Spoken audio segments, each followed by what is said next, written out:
here's what we're going to do today. Today we're going to be reviewing our learning of insulators and conductors of heat. If you'll remember back towards the beginning of the year, Lucas, we talked about how heat transfers, and we talked about different materials that can either speed up that transfer of heat or slow down that transfer of heat. Who can remember what materials, or what it is, materials that slow down the transfer of heat are called? Materials that slow down the transfer of heat. Sarah, what would you say? What do you think? Insulators. They're insulators. Agree or disagree? Agree. Okay. How about materials that speed up the transfer of heat? Speed up the transfer of heat. Conductors. Conductors. Can anyone give me an example of a insulator? Something that would provide a good insulator and be able to justify why that would be a good insulator. Gemma? Styrofoam, because it's pretty thick and there's not a lot of holes that he could go through or escape through. Okay, so it's not very porous, meaning it doesn't have a lot of holes, so the heat would, the air would stay trapped, and we know that air can also be a good insulator, can it? Okay. Anybody have another insulator, another material that you think would be a good insulator? What do you think? Like oven gloves. Oven gloves provide insulation. They protect you from heat when you touch something hot. Okay. What else? Like a light color, because it's so bright that if heat goes, it just comes on. All right, so a light colored clothing or material that would reflect the heat rather than absorb it. Okay.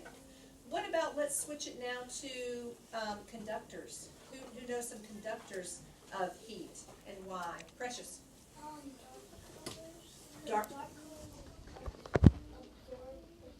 Okay, dark colors, because dark clothing or dark materials or a dark paint on your car, dark interior, anything like that would absorb that heat. What else, Zachary? Plastic? Okay, why do you say plastic?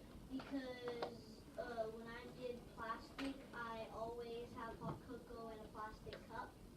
And Okay. it always lets the heat pass through easily. Okay. So it turns cold in like 2 minutes. Okay, so it's not a very good insulator, okay, but do you believe it's a conductor? You think plastic is a conductor? Agree or disagree? What do you think? Anybody? Not Okay, sure? yes. Okay, we might need to investigate that and see. Kylie, what do you think? I think aluminum. Okay, why aluminum? Well, because aluminum, it's pretty thin Uh-huh, and it wraps around something. okay. It usually is meant to like either hold it in its place to not break or like to let the heat out quickly Okay. with thawed All right. out. And we know a lot of times we use aluminum foil. In what area of the house is aluminum foil used? What area? The kitchen. Uh-huh. Usually when something is being cooked or something is being kept warm when it comes from the oven. Okay. All right, so what we're going to do, I need to tell you a little scenario.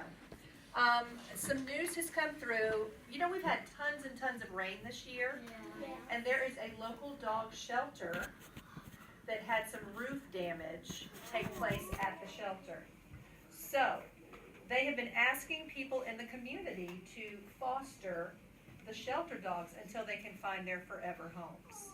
So, I have emailed your parents, and your parents have agreed that your family can foster a dog.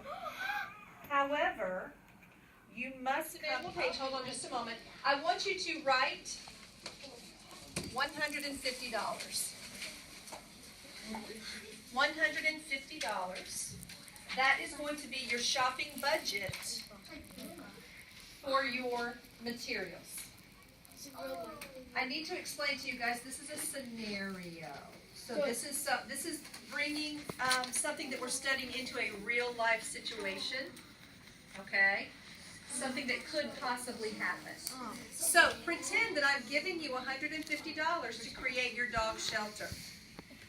You're going to have a shopping list, the Four Paws Supply Store, price sheet for materials that are available for you to purchase, and I have I'm gonna ask one person from each table to gather a bin, and I have the types of materials that you will be able to use. These are not the full materials today.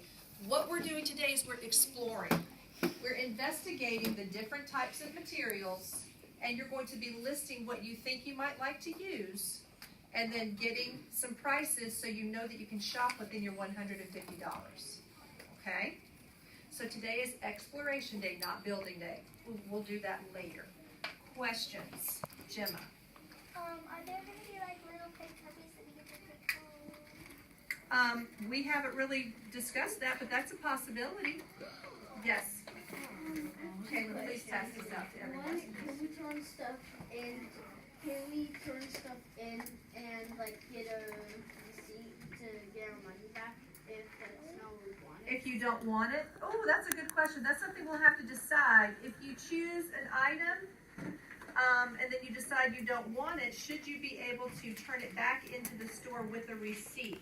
I'm going to ask you right now, I'm going to say all sales are final, and here's why. Because we have been studying insulators and conductors. We also are mathematicians. We know how to measure. You have your $150, so you're going to have to shop smart and you budget your money so that you will make sure you have enough for all the supplies you need and you don't overbuy. Because you're an HC math class, so that's a little bit of an extra challenge. I'm going to ask you to put all of your hands down now because I'm going to be monitoring and coming around, and I'll get your questions independently. But I want everybody to get started with their designing and their exploring of the materials. So, 1, 2, 3, eyes on me. 1, 2, eyes on you. So let me have somebody clarify as to what we think we would like to use to build our dog shelters. Thumbs up if you're ready. All right, Zachary, would you please go get a basket for your table and put it right in the center of your table? Isaac, if you would get one for your table. Thank you, sir. Alana, please get the basket for your table.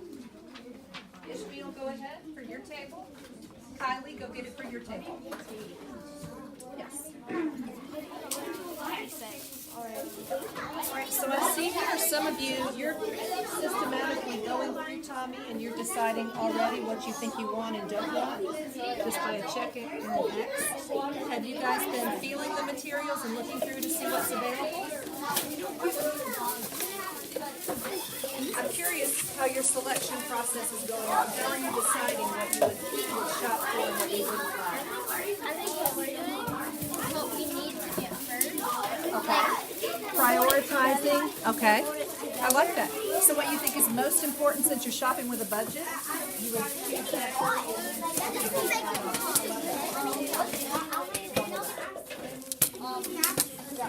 Oh yeah, is this, are we including tax-free week.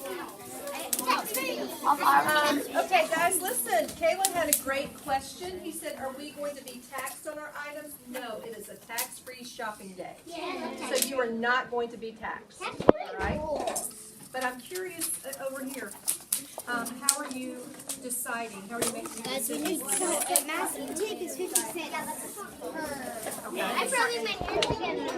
You know what? Right. And what's You know what it's good for a dog? If the water's filtering. so you're checking the heat transfer based on the rubbing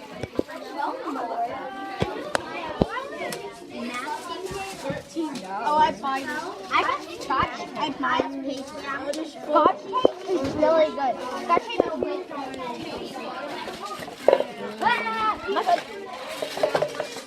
What's this again? That's masking tape. Okay, I need this. I'm gonna add What are you doing?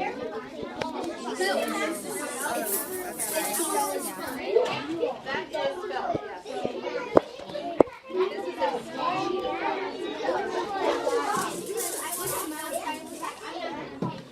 oh, I love that. It's just a quarter sheet. These are stamps. All right, if you can hear me clap once. If you can hear me clap twice. I love something that happened over here and I want to talk to you about it. Everybody freeze and look at me. this table over here, Ellie was asking about this sheet of felt. She said, is this a sheet of felt? I said, actually, this is like, these are samples, remember? I said, it's actually a quarter sheet, which means what? It is It's like a quarter. 1/4 of a full sheet. And she said, well, that's good because I would not spend that much money on this a piece of felt that small. So I love that she's really paying attention to her budget and making sure that she's making wise decisions. Good job.